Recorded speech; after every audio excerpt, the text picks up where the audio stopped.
While conducting the audit of an entity, the auditor requires the report from the expert. Report from the expert is required, which will be used as an audit evidence.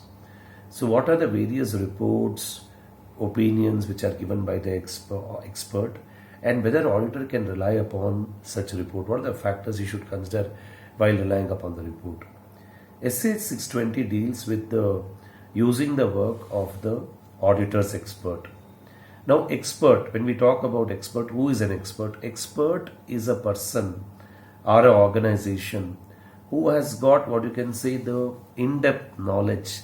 He has got an in-depth knowledge in any area other than the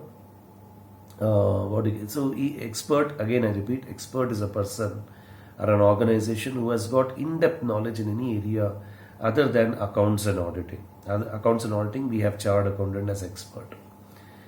So now what happens here? First of all, let us try to understand the different types of report which is given by the expert. What are the different types of report?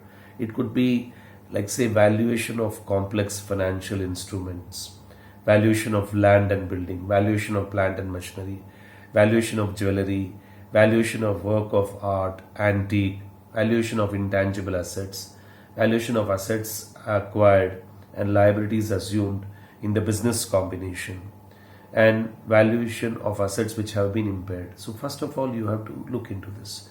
Mainly valuation of various financial instruments, land and building, plant and machinery, jewelry, work of art, antique, and any assets, liabilities which are assumed at the time of business combination, intangible assets, and assets which have been impaired.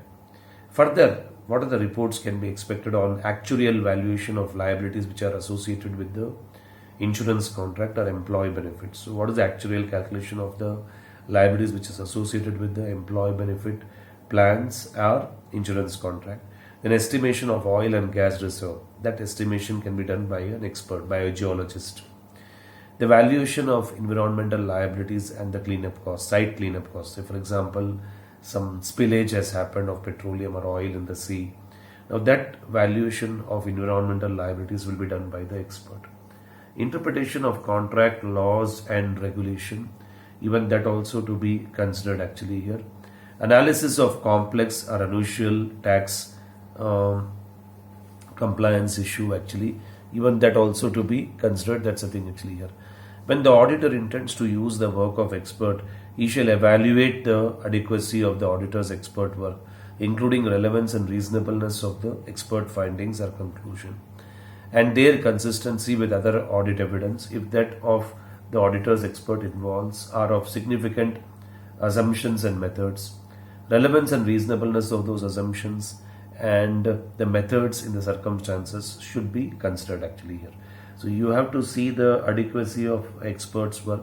You have to see the relevance and reasonableness of the experts' finding or conclusion. It consistency with the audit evidence. Their conclusion is matching the evidence.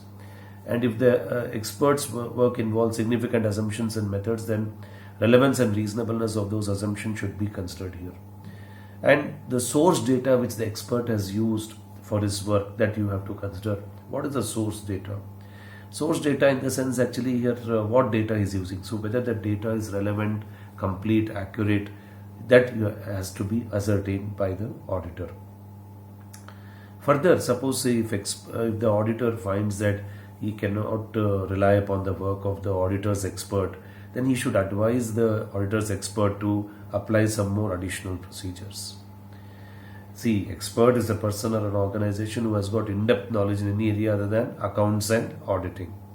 So he has to advise the expert that what are the additional procedure to be applied by him in the given facts and circumstances, or the auditor should decide that what additional procedure he should apply as an auditor while conducting the audit of those items. Okay. So with this, I complete the discussion on what are the different types of report generated by the expert which can be used as an audit evidence, and how do we rely upon such reports. I'll see you in the next video.